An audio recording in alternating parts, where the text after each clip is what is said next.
Lighting stands. Now, very useful, used a lot, very handy, you know the sort of things. Stick lights on them.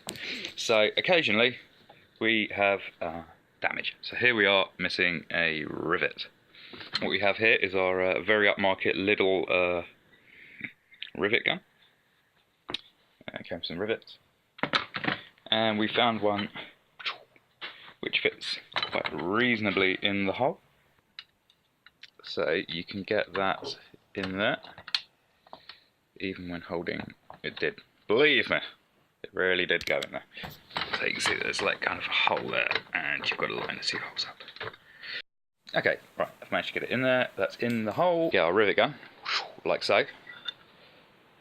We put that on the rivet. Squeezing. And squeezing take 2.